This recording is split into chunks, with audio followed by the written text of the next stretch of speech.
He's one of the most loved pop stars of the last 50 years. George Michael was the quintessential pop star of the 80s and the 90s. Without doubt, one of the greatest white soul singers of his generation. The Grammy award-winning singer ignites audiences with his soulful vocals and model good looks.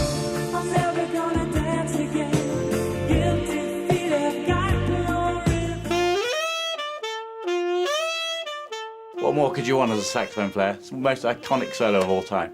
He was a huge part of my life, and I feel really incredibly blessed to have been able to work with him. After enjoying success as half of the pop duo Wham, he embarks on a solo career. I don't think anyone saw George was going to come out of Wham and do something so good. But as time goes on, the spotlight becomes suffocating, and George refuses to play by the established rules of fame. I don't want to do any interviews. Is that a problem for you? This even draws the consternation of other seasoned celebrities like Frank Sinatra. Frank Sinatra wrote a letter to George saying that he shouldn't stop being a little girl. He couldn't go anywhere without seeing a flashbulb go off. What are you going to tell your fans? You take any of those pictures to the paper and I'll sue. The way the press treated him, the fact that the tabloids were constantly on his tail, and the humiliation that he suffered at the hands of the press. And the superstar is tortured by his inability to come to terms with his sexuality. This guy was obviously suffering. There did seem endless moments in George's life when things just went totally wrong. You're under arrest for violation of California Penal Code 647A. This is outrageous. I spent the last 10 days thanking people for saving my life, which is something I've never had to do before. When George Michael's life is tragically cut short at the age of 53, rumours circulate. I was just absolutely shocked. I could not believe it. You just don't die at that age on Christmas Day. But what is truth and what is myth? Featuring startling insights from the manager and a band member of Wham. I find it staggering that no one could help him. He could not come to terms with the death of his boyfriend. He was a human first, and everything he did just stemmed from humanity and emotional decisions. And revelations that come only after his death shed astounding light on just who George Michael really was. I'm just like everybody else. We always say there's a price to pay for fame. I think George Michael definitely paid for his fame. Suits and cars and Hollywood stars all out tonight. Sights and sounds and merry-go-rounds. Baby, hold me tight.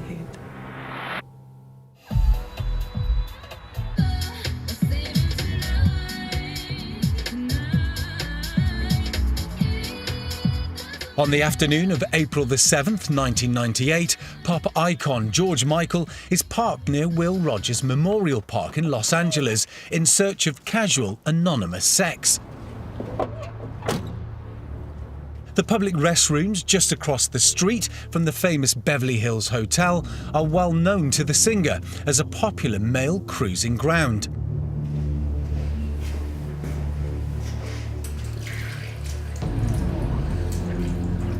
What he doesn't know is that an LAPD crime suppression unit is monitoring the restrooms as part of an undercover sting operation in an effort to clean up the park.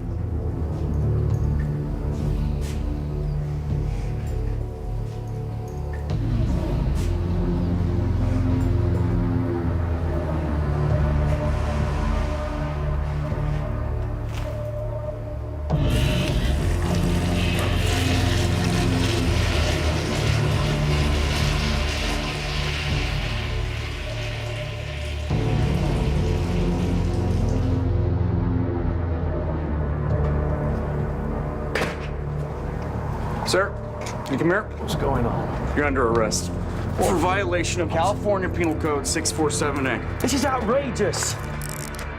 What's your name? Yorgos Panayiotou. What? No one's gonna print that on a record sleeve. I know. I'll have to think of something easier. What are we gonna do about your image? Hey! In the mid-1970s, George Michael, then called by his birth name Yorgos Panayiotou, befriends popular classmate Andrew Ridgeley. They share a love of music. Okay. George was insecure. He was a little curly-haired, plump, glasses on, Greek boy.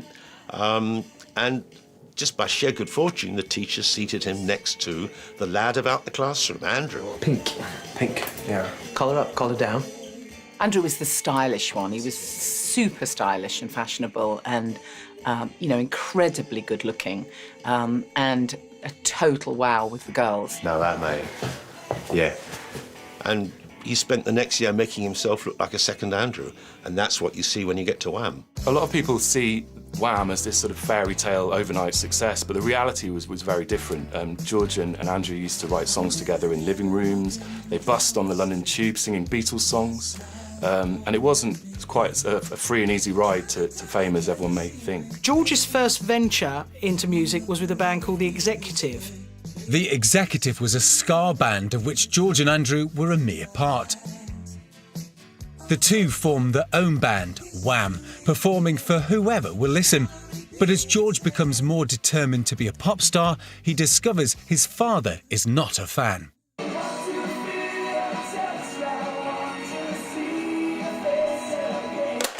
Well, what do you think? A load of bloody noise, Yorgos. It's a waste of time. He's fought his way up, he'd worked night and day to make some money and give his family a good living and buy a nice house. And he couldn't bear to think that George wouldn't continue with that. I'm serious about this, Dad. I'm gonna be a musician. I'm gonna be a singer. All 17-year-olds want to be pop stars. No, Dad. All 12-year-olds want to be pop stars. That must have been quite devastating. But then again, maybe his father was kind of trying to protect him. And that was when his father issued an ultimatum: either get a record deal or move out of the house. No. All right, let's try it again. George and Andrew rent some recording gear and use Andrew's parents' living room as a makeshift studio. There they compose early versions of what will become Careless Whisper and Club Tropicana.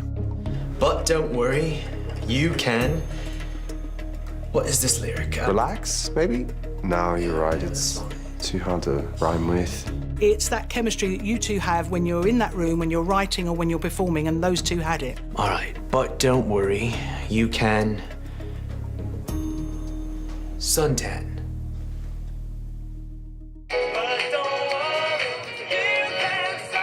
They play a demo for Innovision Records executive Mark Dean. Are you lads old enough for champagne? Do you like the vibe? You think we've got something? I don't know what it is, but you've got it. It's so fresh. I love it. We need to get you boys in the studio first thing tomorrow. Okay. But what should have been the deal of a lifetime would quickly turn into anything but. George and Andrew fell for it, they signed for it. It was a terrible deal, not because Mark was a terrible person, it's because CBS hadn't given him enough money to make a great deal. Georgios Panagiatou reinvents himself as George Michael. Wham's debut album Fantastic is released. The first two singles, Wham Rap and Young Guns, Go For It, failed to make an impact on the crowded pop charts until an appearance on the UK's Top of the Pops. The Top of the Pops appearance was just mind-blowing. I mean, I remember watching that and just being blown away. And from there on, their fame spiralled out of control. With their youthful good looks, Wham soon develop a devoted following and they're a hit with scores of female fans. But while shooting a video for their single Club Tropicana, George decides to share a secret with bandmate Shirley Holloman. You boys must be in bikini heaven. Not really. I mean, Andrew might be. Oh? I'm just not that interested at the moment. With girls, I mean. Not exclusively. I'll see. Well, that's cool. You want to talk about it? Listen, don't tell Andrew. I want to talk to him myself. So he was obviously taking baby steps towards testing what people's reaction would be, also testing how he felt by saying it out loud. Perhaps George wanted to reveal it to everybody at that point, but I think with such a conservative upbringing and not wanting to put any strain on his family, he decided to keep it a secret from them. By 1983, Wham's debut album Fantastic reaches #1 in the UK, but their lopsided record deal with Innovision soon becomes a sticking point. They were paid £500 each, just £1,000 to sign with Innovision. Then they had 3 top 5 hits. George and Andrew found themselves making hit records for which they were not getting royalties. They had no money. Looking for new management to help extract them from their contract, George and Andrew meet with Simon Napier Bell. On television, I'd seen Wham, and George and Andrew looked like an absolute matching couple, almost like twins. But when they came to the house to talk to me, suddenly they were totally different. Andrew was the happy-go-lucky image we saw on television, but George in real life wasn't. He was serious. What guarantees can you give us? You want our credentials? Mark Bolan, the Yardbirds? But I'm sure you're not. Listen, you can manage us, but you're gonna have to get us out of this deal with Innovision. We're flat broke. And after that, you've got to make us the biggest band in the world. I see. And you've got 2 years to do it.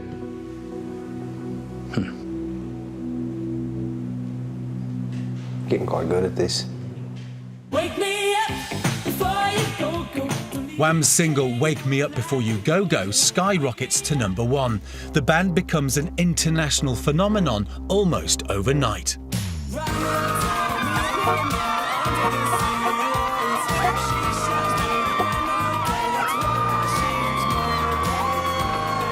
There was an extraordinarily dangerous moment when we came out of the theatre in Tokyo, and then the limo arrived just at the last second, and we dived in, and it's amazing, really, we got away from it, and they could have been killed. And one of the girls jumped on the front of the limo as it drove off and hung on, and she pressed her mouth up against the glass and put her tongue out and licked right across the glass, a big wet streak, looking straight through the windscreen at George's eyes. While touring Asia, Wham make history as the first Western pop band to ever visit communist China. Before that gig, they'd really only ever seen classical concerts. So it was a completely new experience for them and for us. Is everything all right, George? No photographer, Simon. I want you to ban all photographers. I'm serious. There's 20,000 people in their seats. We can't start throwing them out now. But George is exhibiting signs of stress. No photographers. Can you please just stop what you're doing to my hair, okay? Look at the state of it. I cannot go out there looking like this. Connie, please just call my sister and get her out here right now. George had a bit of a breakdown backstage, and it was all to do with his hair. By late 1985, Wham are riding high in the music charts on both sides of the Atlantic. Their second album, Make It Big, is #1 in both the UK and America and features the smash hit Wake Me Up Before You Go Go. After Wham had 4 hits and Wake Me Up Before You Go Go had gone to #1, we decided the time had come for a ballad and Careless Whisper should be the next song. We'd had Careless Whisper from the very beginning. It was the first great song that George wrote.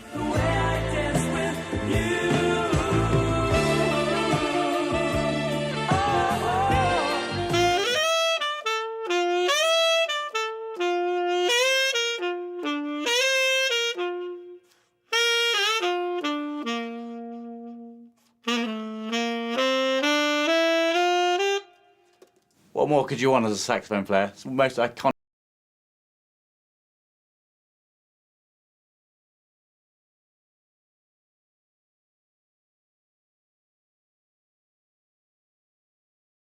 Covered by numerous artists, including Ariana Grande.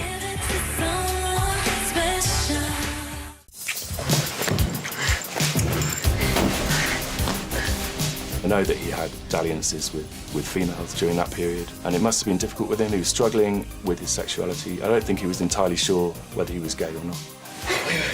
What's wrong? Nothing. Oh, it's just... Before we do this, you should know I'm bisexual. I think because of the AIDS epidemic, he obviously had to reveal to those girls that he was bisexual. But George is seen less and less with a girl on his arm, and a hungry press begin to ask questions. Inevitably, as his star kept rising, so did the pressure of press wanting to know about his life. And that's where I think he was really uncomfortable. George didn't have a girlfriend, and we were a bit concerned that the press were delving into his personal life. And so our publicist, Connie, who was brilliant at doing these things, talked to Brooke Shields. Brooke Shields was a lovely, reliable Supergirl, and she enjoyed being George's girlfriend. George was fun and witty. It's a fantastic heterosexual image. But in the end, I don't think that on either side there was any possibility of it becoming a romance. I think he began to realise, I can't go on with this very long. George's image in Wham was a fake image. And the more he went on with it, the more George felt insecure. There was definitely a shift, and it wasn't just him getting older. There was this kind of feeling that the Wham stuff was kind of fun and quite light, and all of a sudden he was in this different league. And then he called me one day and said, I've got to stop, I can't go on another week maximum, I just can't do it anymore. On June the 28th, 1986, Wham plays its final concert at London's Wembley Stadium. It felt final, you know, that was it for him. In 1987, George earns his first Grammy for I Knew You Were Waiting, a duet with soul icon Aretha Franklin.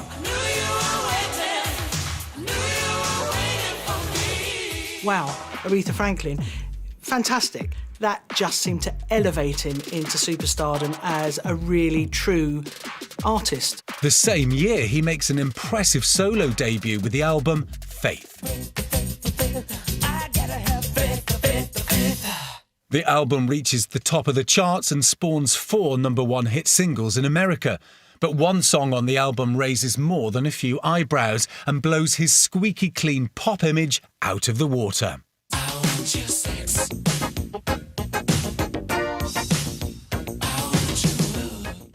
Whether I Want Your Sex was a calculated move or not, it certainly raised a few eyebrows at the time. And George got a great amount of publicity off it, as you would. I mean, radio stations were banning it left, right and centre. Faith was miraculous, wasn't it? It was the most extraordinary album to come up with, the most confident and young and brash and brilliant album. I don't think anyone saw George was going to come out of Wham and do something so good. But George isn't ready for the attention that the success of his breakaway album would bring. You're the 5th publicist we've spoken to. You just said no to all of them? You just didn't like them? No, they just all said no to the job. George, Philabelle, publicist, please have a seat. Michael would have told you I don't want to do any interviews. Is that a problem for you? Good. I have to leave. I have a tennis lesson. He had this idea that if I'm a real artist, I don't need to promote it. It was perverse and not in line with how the music business works. I think he just needed a break. If you look at Freedom 90, the video for Freedom 90, it very much stated his case. The ritual burning of the leather jacket from the Faith video. And then replacing where George should have been, there's 5 supermodels. Allegedly, George heard one of the top executives at Sony referring to him as a limey faggot, and it incensed him. Between that and the lack of promotion on the record, it flipped him, and he decided he'd sue and get out of his contract. George's court case with Sony was a landmark case, not just for the music industry, but for artists themselves. And I think what's interesting is very few artists rallied behind George at the time. Frank Sinatra wrote a letter to George saying that he should swallow this and get on with his life and accept the music industry as it was and to promote the record and stop being a little girl. Talent must not be wasted, lest it be taken away from you as fast as it was loaned to you. He didn't write this. This is the work of his publicist. We don't have to respond. I'm not going to. It's pretentious tabloid drivel. And even if he did write it, he's totally missed the point of the interview. Yeah, I know. I'm doing this to save myself, Michael. I'm not stupid enough to put myself through that media scrutiny ever again. I haven't gotten in me and I won't be pressured to do it. George would eventually lose his lawsuit against Sony.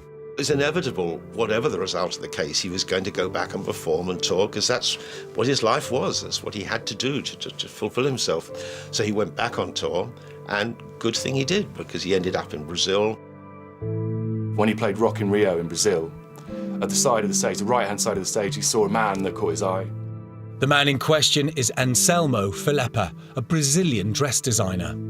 It's just fairy story, isn't it? He looks out into the crowd while he's on stage and he actually sees him. They make eye contact and then meets him much later in the hotel lobby, and they have this fantastic whirlwind romance, which actually looks like it's going to be something more serious. He fell in love, and that was worth everything. But for George, meeting the man whom he will later call his first true love will prove to be a love story which ends in tragedy. Why couldn't you play Brazil 10 years sooner? If only. You have somewhere to be at 9, no? You have a car coming. Stop talking. I don't want to be anywhere else except for here right now.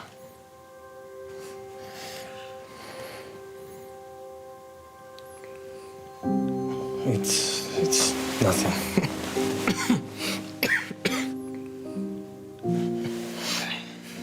Anselmo had a flu that wouldn't go away, and George noticed red marks on Anselmo's chest. And, you know, it was obvious that he had to be tested. Yes, absolutely. Anselmo's HIV test comes back positive. Not too strong, I hope. Christmas is always a time that you hope for happiness, family. Merry Christmas, Jorgis. It should be a joyous time of coming together, but for George Michael, that Christmas was probably the darkest he'd ever faced. He couldn't tell them he was gay, he couldn't tell them he had a lover, he couldn't tell them his lover was sick, potentially he was dying, he himself might have been dying.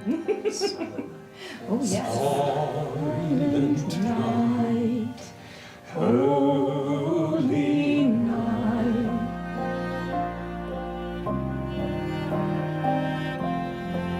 While George was in LA, he got a phone call from one of Anselmo's friends sharing the news that Anselmo had died of a brain hemorrhage. And again, his world fell apart, I think. He lost the true love of his life.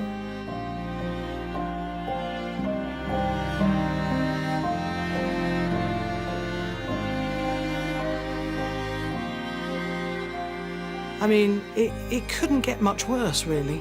The sadness is just, it's awful. He really never came to terms with that. The one thing that came out of the tragedy of Anselmo's death was that George found the strength to come out and talk to his family. And he confides in his mother and tells her that he's gay.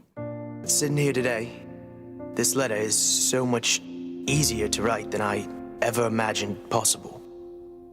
Before Anselmo died, he left me a passing gift saying, I introduced you to yourself, and I opened you up to everyone you loved, except your mom and dad. And you have to deal with that. And I think that must have been a huge weight off his shoulders. But having lost his love and finally his court battle with Sony, George disappears from the public eye for years. One saw George go through a terrible down period. You could see that he was withdrawn. The rumours from everybody was he was doing a lot of drugs. When he did do interviews, he would quite openly be seen smoking non-stop joints. I mean, I remember one interview of it being there for 3 hours and saying George had smoked 11 joints during the time, just absolutely non-stop. Must have been a very, very dark time, incredibly. In 1994, George Michael pens a critically acclaimed tribute to his lost love Anselmo, titled Jesus to a Child. I'm blessed, I know heaven sent, heaven stole. You wanted to cry from the first note. It was so full of angst and pain. It was so touching.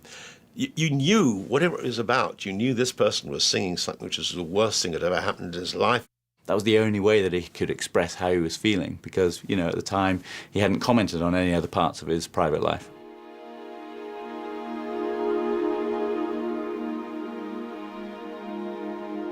Some light finally appeared in George's life in 1996 when Kenny Goss appeared on the scene. Kenny Goss is an art collector and businessman from Dallas, Texas. He and George will begin a long, albeit open, relationship. I think George said that he felt Anselmo had given him Kenny, which was a lovely sentiment. And I think George was riding high again in many ways. Mom? Jorgis, I'm so pleased you called. I tried to call you yesterday. Listen, Mom, I wanted to call you to tell you I had dinner with an amazing guy last night. Really? How lovely. His name's Kenny. He's from Dallas. Mum, we've just connected. And I just wanted you and Dad to know just how good I feel at the moment. That's wonderful, really. I'm so pleased for you, my darling. You deserve to be happy. Mum, is everything okay? Yes, I'm fine. I'm sure it's nothing, but I need to tell you that I'm having a few tests. Tests? What for? I found a little spot, a small dark spot on my shoulder. It turned out to be skin cancer, and although she went in remission for a few months, it came back with a vengeance, and unfortunately there was nothing they could do. I remember thinking at the time, this is going to impact him massively. Now, of course, it would anybody, but I think George was so close to his mum. He was so close, and I think that totally knocked him for six. There did seem endless moments in George's life when things just went totally wrong, when what should have been a happy moment was a bad moment. When, like that awful Christmas when he had to spend it with the family and he couldn't tell them about our Selma and that our Selma was dying. You know, and then when he met Kenny and he was unable to tell his mother, and then finally thought, yes, I will tell her, and then he heard that his mother was dying. I mean, absolutely disastrous, one after another. The death of his mother plunges George Michael into depression. His life, again, is gone from, you know, the heights into the depths.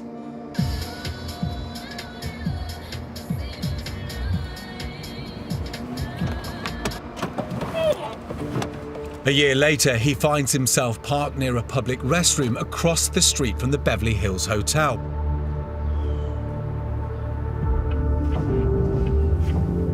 The restrooms are known to the singer as a popular male cruising ground. What he doesn't know is that an LAPD crime suppression unit is monitoring the restrooms as part of an undercover sting operation.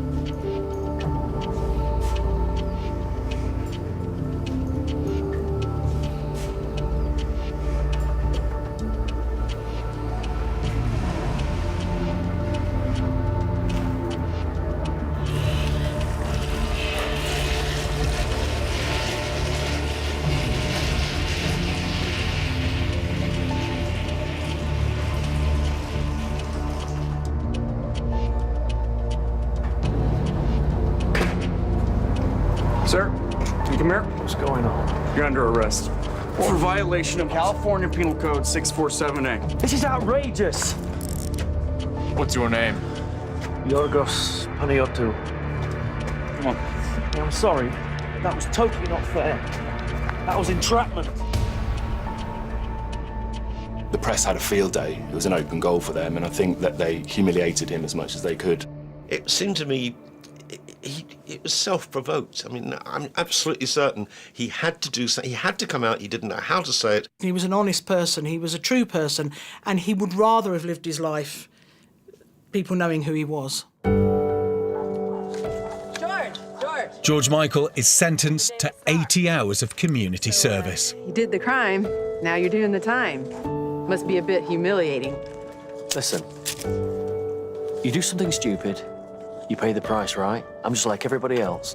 And if it means gardening, then I'm doing some gardening, okay? Got it. Thanks, George.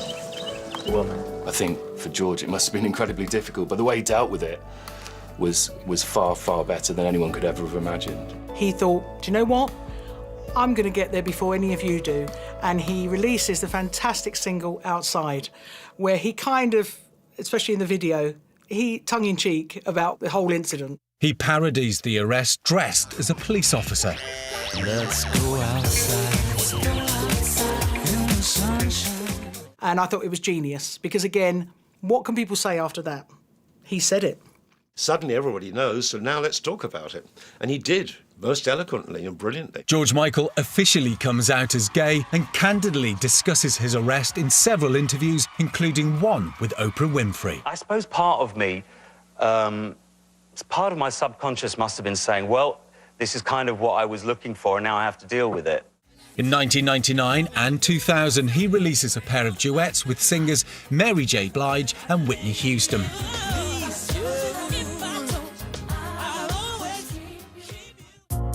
In 2004, George announces that Patience will be his last album sold conventionally and that he will make all future music available for free to download. He is quoted as saying, "I've been very well remunerated for my talents over the years, so I really don't need the public's money." But what he also doesn't need is more public humiliation. Don't you dare. Hey, George, what are you going to tell your fans? You take any of those pictures to the paper and I'll sue. George is spotted emerging from the bushes of a London park with a 58-year-old man whom he had just met. You're the scum. Tabloids go crazy. Where there's a famous person, and someone particularly as famous as George was at the time, there's always people willing to make a quick buck at his expense. Further scandals follow in quick succession. Please roll down the window, sir. Can you step out of the car, please, sir? Sure. No. Whatever you want to do.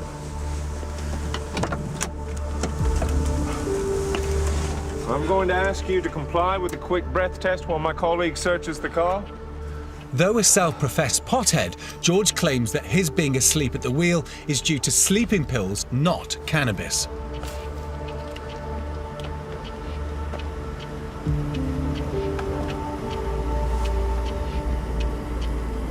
Got it. His license is revoked for 2 years. "I deserve to lose my license," he says publicly. "I could have killed someone." George's drug abuse, along with a preference for al fresco encounters with strangers, proves too much for his 13-year relationship with Kenny Goss, and they part in 2009. Not long after, he begins a relationship with Australian hairstylist Fadi Fawaz. Just a year after George got his licence back, he drives into the front of a photo store in Hampstead, London. Here we are, sir.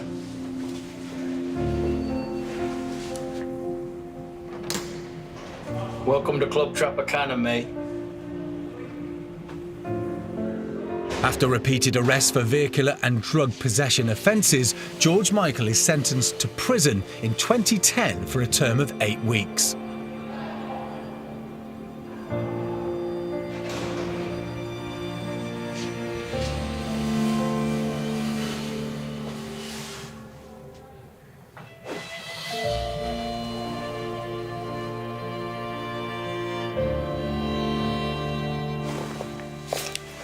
I think after the crash, it really hit home to George that he needed to look after himself and clean up his act, essentially. And so he decided the best way to do that would be through his art. And he created a project called Symphonica, which was going to be him focusing on his voice, singing in front of a 40-piece orchestra.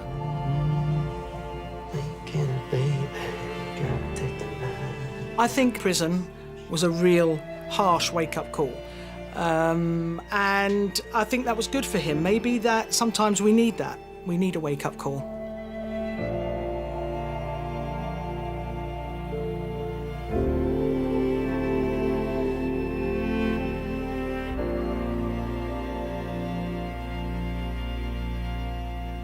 I just want to say thank you to everybody that supported me in there. It's quite inspirational, and I'm coming out here on my own so that you'll realise I just want to start again. Do you know what I mean? I'm going to try and stop running away from you guys. The project helped him to keep on track, and the George you saw at the press conference for Symphonica was an entirely different man. George Michael.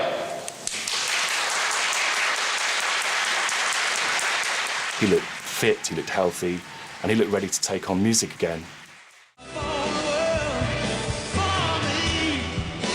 The project is a huge success, selling out venues. I actually saw one at Wembley, which was amazing, fantastic. I mean, absolutely sublime. But the tour, scheduled for 75 concerts in 17 countries, catches up with him in Vienna. George, we got a show to do tonight. You dry cleaners here? Cheers, Connie. The car will be downstairs in an hour. Said you didn't want any catering in your dressing room. Still want to get something to eat here before we leave, right? Yeah. Oh my God. George, talk to me. Oh my gosh.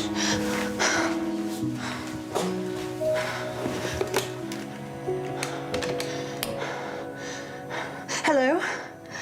Help. We need an ambulance, quickly.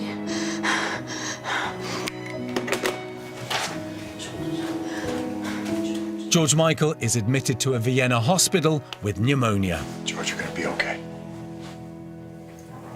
You're gonna be okay. So severe is his condition that he requires a tracheotomy and is kept in intensive care for a month. He was seriously ill and went into a coma. And we thought then that we were going to lose him. He popped up afterwards and said, you know, I nearly died, and he was incredibly grateful for the people that had saved his life. I spent the last 10 days since I woke up literally thanking people for saving my life, which is something I've never had to do before, never wanted to do again. For the next 5 years, George Michael appears to intentionally keep himself out of the limelight. He'd moved to this beautiful place in Oxfordshire, and I think he'd found real happiness there and some peace. And every year they would have a Christmas Eve procession. This particular Christmas, the neighbours recall seeing him watch everything happen from his window and not being part of the procession.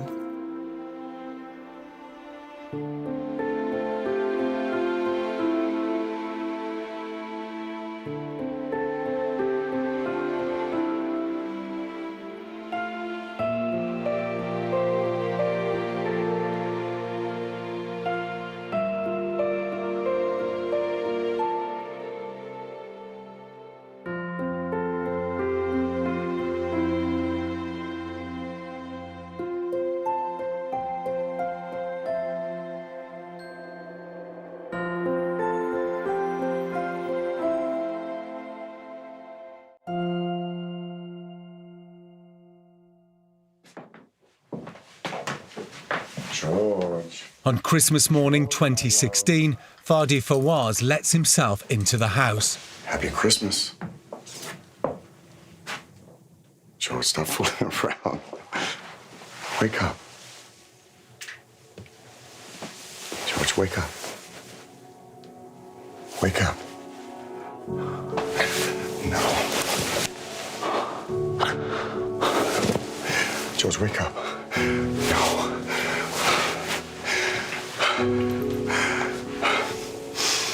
Come on, George.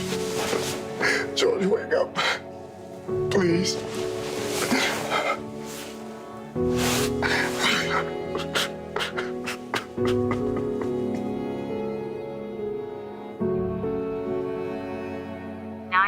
Emergency. Which service do you require? Ambulance. Connecting you. Emergency. Is the patient conscious and breathing? No, it's George Michael. He's dead. You think he's dead? Yes. He's not breathing. He's cold and blue. Okay, I have to check. Do you think he's beyond any help at the moment? No, he's dead.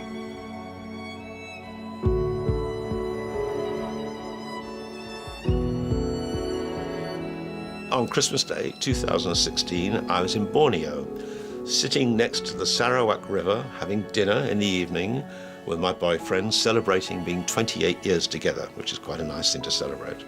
And on my iPhone, there came a ding, and then another ding, and within 30 seconds, probably 30 or 40 rings, and George Michael had died. I was just absolutely shocked. I could not believe it. You just don't die at that age. On Christmas Day. I mean, it doesn't get much more sad, really, than that, does it? According to a British coroner, George Michael dies of natural causes as the result of heart disease and a fatty liver. It was shocking. It wasn't totally surprising. You know, when you see somebody go through what George had gone through, I'd thought many times that might happen, it could happen. But that doesn't stop it being shocking, and it was totally shocking. As his fans struggle to come to terms with his death, they lay floral tributes at George Michael's homes in Oxfordshire and London. But the story of George Michael doesn't stop with his death. After his death, we found out that he donated money to people anonymously. One of the stipulations was that he gave millions, but he didn't want it known that it was him. Did you know about this? And did you know about this? And every time there was a new story about something he'd done that just shocked everyone. He'd given, Esther Ranson said he'd given millions and he'd helped people with IVF treatment, and he was just very giving. He just didn't keep the money for himself. He just was constantly giving and helping other people. And I think that was just the mark of the man. His philanthropy mainly was with people who he met and he heard their story. In general, it wasn't a general sort of philanthropy, let's throw money at this or that. It was a very personal, that's what made it so beautiful to look at. He was very touching. And he'd be watching television and he'd see someone tell a story and he just impulsively at that moment just had to help them. He'd call up and do it. It was lovely, very human. He would phone up and give the money. And it really just showed you what a wonderful person he was, what a real person he was. And it just made it all the sadder, really, to know that he'd been doing that all along and that he didn't want it known. He had no publicity for it. Just shows you the stature of the man. George Michael's secret generosity included volunteering at a homeless shelter, paying for a woman's fertility treatments, and tipping a waitress thousands of dollars to help her pay for her nursing school debts. In George Michael's turbulent and all too brief trek through fame, he endured a relentless tabloid press, personal tragedy and loss, and a struggle with his sexuality in an era of fear and judgment. But all the while, he produced dozens of enduring hits and can take his place among the most iconic pop artists of the last half-century. What's really important to me with George Michael is that he saw pop music as an art form, and a lot of people saw Wham's music as throwaway pop, but for him, writing a good pop song was a form of art. But for what will George Michael be remembered? For the moment and the short term, he'll be remembered for more of his story and his problems, his angst, the terrible tragedies he had. But in the long term, he took 5 or 10 years from now, 50 years from now, it'll be the songs which still go on, just as we still remember songs from 50 years back. And for me, the greatest songs were 2 songs which were in the Wham period, which was Last Christmas and Careless Whisper. I think in the end, those are the 2 songs which will still be there in 50 years. I think when it comes to how George Michael will be remembered, I think all that long line of scandals will very quickly be forgotten, and he'll be remembered for the incredible music that he left us. He was a musical genius, an absolutely truly gifted singer-songwriter. He was a huge part of my life, and I feel really incredibly blessed to have been able to work with him. He was a genius, he was gorgeous, and he was authentic.